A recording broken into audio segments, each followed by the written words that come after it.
Ijele, you must go ahead and find the path alone. Fear will speak to you, but remember, he who does not know one thing must know another. Imanka, Imankozo. In a small village nestled between the rolling hills of the Igbo land, there lived a man named Agumba. He was known for his wisdom and strength, often sought after for advice by the villagers. Agumba had a son named Ijele, a boy of tender years who had recently begun to experience the suffocating grip of fear. Fear of the dark, fear of the unknown, fear of failure haunted him, preventing him from fully embracing life. One evening, as the sun dipped below the horizon, painting the sky with shades of orange and purple, Agumba sat with Ijele under the sacred ugo tree. The gentle breeze whispered through the leaves, carrying the rich scent of the earth. Agumba looked at his son, whose brows were knitted in worries. "My son," he began, "do you know the proverb that says, a man who uses force is afraid of reasoning? Fear is a force that can paralyze us. It is time we confront it together." Ijele nodded, tears glistening in his eyes. "But father, what if I fail? What if I cannot overcome it?" Agumba placed a reassuring hand on Ijele's shoulder. "Listen well, my son. The child who is not embraced by the village will burn it down to feel its warmth. We must face our fears to find the strength within us. Now let me tell you a story." As the stars began to twinkle above, Agumba recounted tales of their ancestors, warriors who faced both beasts and men. There was once a great hunter named Okonko. He feared nothing, yet he had known fear. That man happens to be your grandfather. One day, he encountered a lion. Instead of running, he remembered the words of his own father. Courage is not the absence of fear, but the victory over it.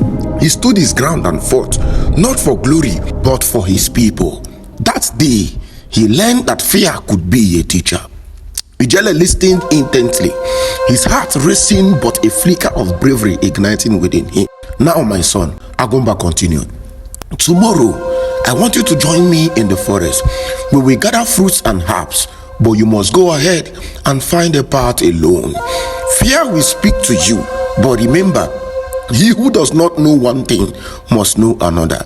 You have the strength of your ancestors within you." The next morning, as the sun broke down, Ijele felt a knot in his stomach.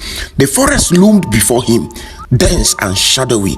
With each step, fear whispered in his ears, urging him to turn back. But then he remembered his father's words. With determination, he pressed on, calling upon the spirits of Okonko. As Ijele ventured deeper, he encountered a dark cave. His heart pounded and doubts began to grip him. But when he recalled another proverb, "The fear of a man is the beginning of wisdom," he took a deep breath and stepped aside.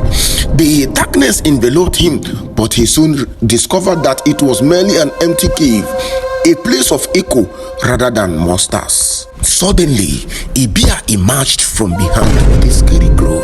Ijele noticed the bear but stood still. As the bear approached faster, Ijele faced it as the words of his father's teaching kept ringing in his mind. He stood still, raged in anger and valor. Seeing Ijele's strength and focus, the bear stopped, turned, and made its way out.